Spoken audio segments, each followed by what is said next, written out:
Donc le titre du livre effectivement s'inspire du film Matrix. L'idée c'est que nous sommes dans une situation analogue à celle des humains dans Matrix. Dans Matrix, les hommes ont une vie psychique entièrement pilotée, habitée par un ordinateur central, un programme. Et bien de même, les hommes des temps contemporains me semblent avoir l'esprit habité par une sorte de programme, un programme idéologique qui les sépare du réel, et qui les sépare en particulier de ce qu'on peut appeler la vérité religieuse. C'est-à-dire que le programme leur répète qu'il n'y a pas de vérité en matière religieuse. Et mon idée, c'est de lancer dans le programme un virus qui s'appelle Catholix, et qui va leur montrer qu'en fait, il va aller les chercher là où ils sont, et leur montrer qu'il y a peut-être bien une vérité religieuse.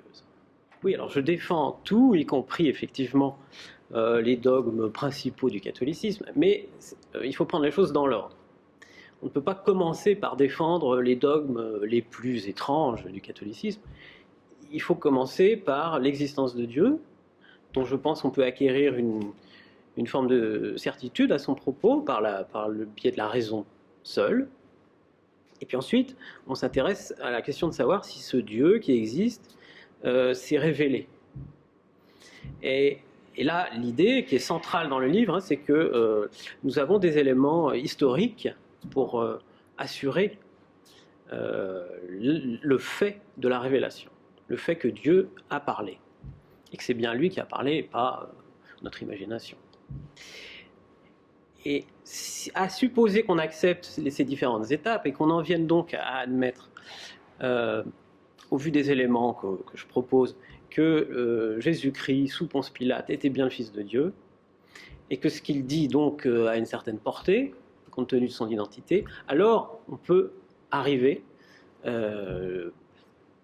en respectant la raison, à mettre en évidence la plausibilité de ce qu'il a dit précisément sur l'Eucharistie et ainsi de suite. Voilà, c'est ça le chemin. Donc il faut prendre les choses dans l'ordre. Ce livre s'adresse à tous ceux qui, comme nous, vivent dans la matrice et cherchent la vérité. La vérité en matière religieuse essentiellement, mais enfin c'est une de celles qui nous importe le plus. Ce livre est lisible par tous, et en particulier par ceux qui n'ont pas la foi, pensent ne pas l'avoir, puisque précisément il ne s'appuie que sur des arguments rationnels. Ce livre, sa spécificité à mon avis, c'est qu'il ne présuppose pas la foi chez le lecteur. Il les prend là où ils sont, justement, comme je l'ai dit, dans la matrice, c'est-à-dire la tête pleine de tous les préjugés qu'on a sur la religion, et il leur dit « utilisez votre raison et progressez avec moi ». Les gens suivent jusqu'où ils sont d'accord pour suivre. Mais rien n'est exigé en matière de foi. Il est fait pour que les gens en sortent.